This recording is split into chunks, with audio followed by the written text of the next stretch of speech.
Let's have a look at this question.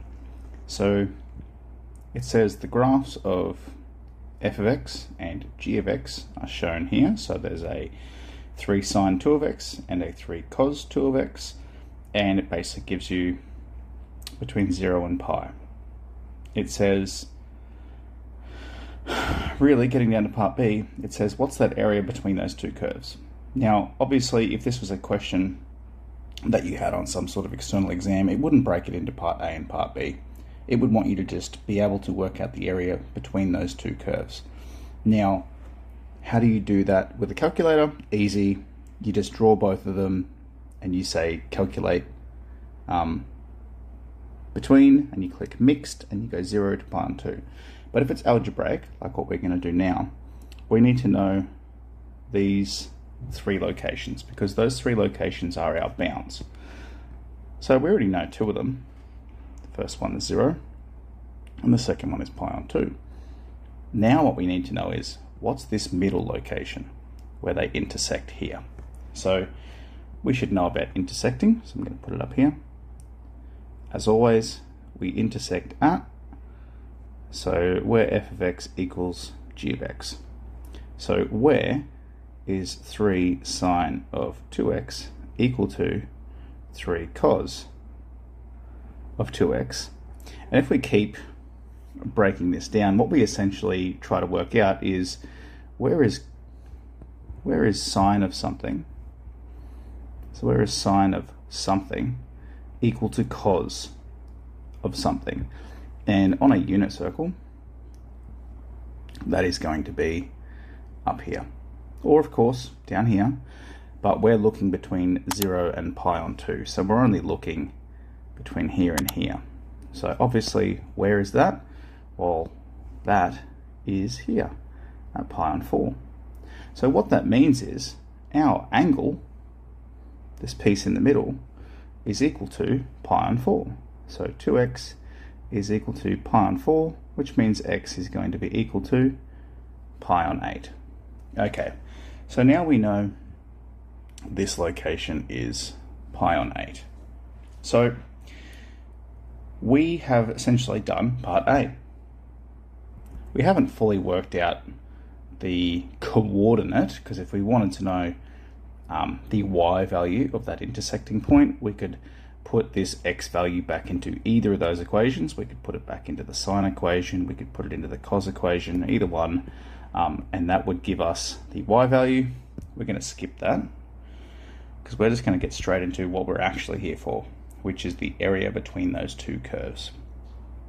So we know that we're going to have to break this integral now into 2 parts.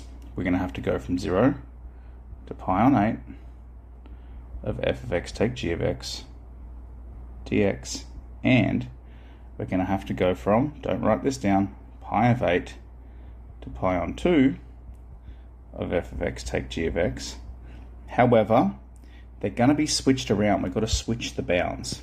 So because we have to switch the bounds, I'm going to switch them and make it red. Instead of going from pi on 8 to pi on 2, we're going to go from pi on 2 up to pi on 8. Alright, oh, of course, d of x.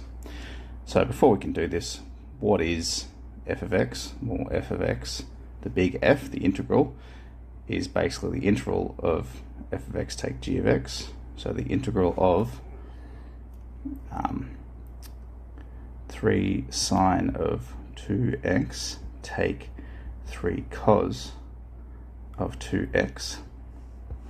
And as we know, derivative of sine is cos, derivative of cos is negative sine, so if we want to integrate these, we go backwards. So the integral of sine is going to be negative cos, so negative 3 cos 2x dividing by the derivative of my bracket, and the integral of cos is going to be sine dividing by the derivative of my bracket, and there we go, that's my integral.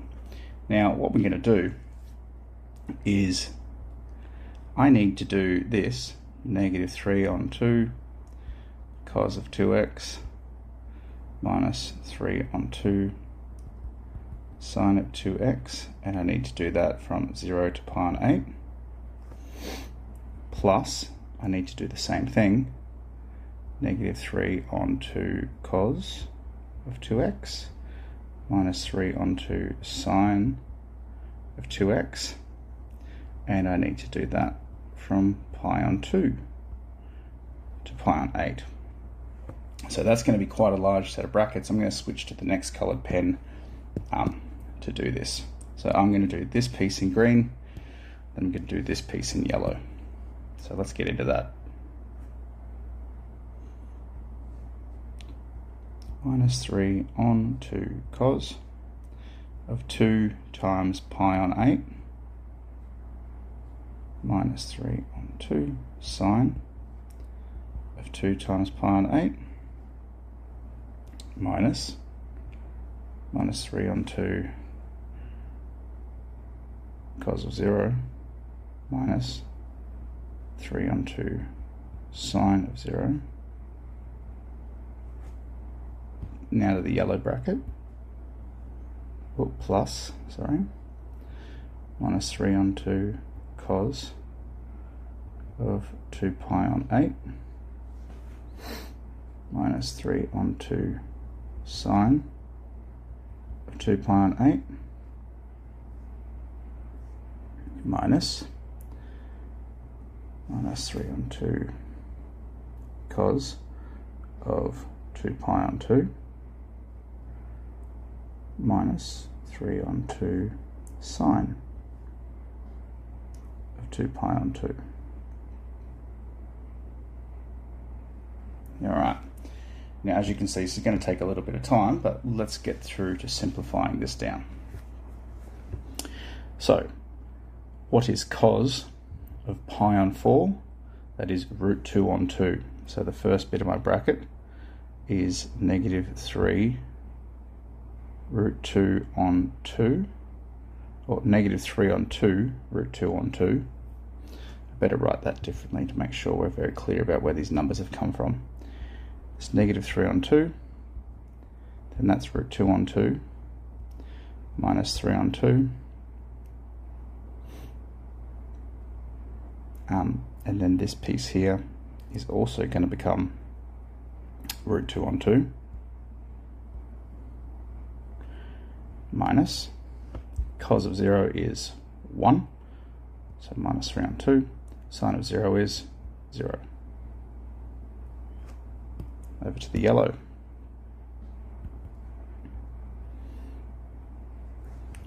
Now we've got the same thing as what we had before. This cos piece is equal to exactly what this cos piece was over here.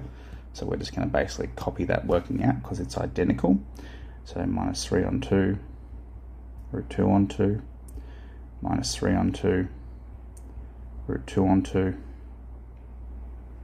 minus cos of pi is going to be negative 1.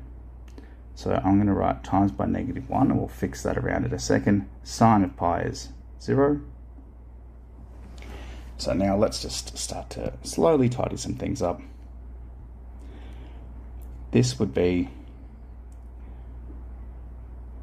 negative 3 root 2 on 4, take 3 root 2 on 4.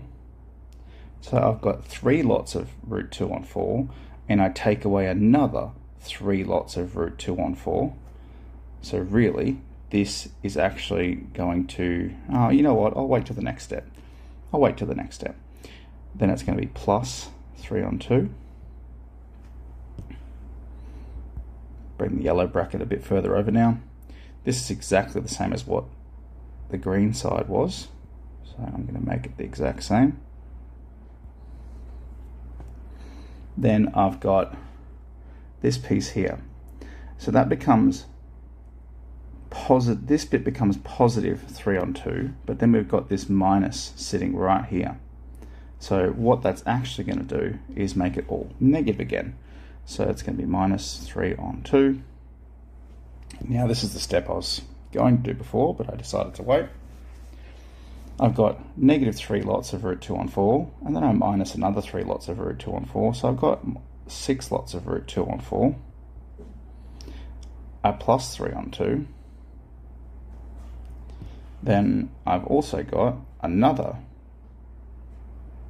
6 lots of root 2 on 4, and then I'm minusing 3 on 2. So now, if we want to, we can just write this without the square brackets. So what I'm going to do is just go, see you later, alligator. I'm going to delete these brackets here. And in fact, I'm just going to switch up this plusing a minus and just write it as a minus. So now we can start to see what cancels out. Obviously, this 3 on 2 cancels out, this 3 on 2 cancels out, and we'll end up with a combine. I'm going back to blue because we're combining these now together. So what we'll end up getting is 12, because you've got minus 6, so minus 12 root 2 on 4. Of course, we can cancel some things out. 12 divided by 4 is 3, so we can say, no worries, that is just negative root 3 on 2. Now, we have to keep in mind that this area has to be a positive, so all that means is instead of doing f of x take g of x, our working out should have probably been g of x take f of x, but that doesn't matter because we just want the magnitude. So we just want the magnitude of this answer, so we can say our actual answer is just 3 root 2 units squared. So this question is complex. I think the most complicated part is that there's lots of little underpinning skills, such as identifying where sine is equal to cos to get that intersecting point, setting up the original set of definite integrals like we see here, and having to know which bounds to switch. And then obviously you need to be pretty comfortable working with your exact values from your unit circle. For pi on 4, pi, you need to be comfortable with cos, with sine, and then of course you need to be pretty comfortable working with negatives, and of course surds. So really, the majority of the skills in this question are actually year 11 skills. The definite integral side of things, or the integrating side of things, or the anti-differentiating side of things was pretty simple. To be honest, this integral here was a pretty simple integral. And even substituting these numbers in wasn't crazy. This bit here, it's not crazy, it's just a bit large, but ultimately the biggest complexity there is you need to be pretty comfortable with those underpinning year 11 skills.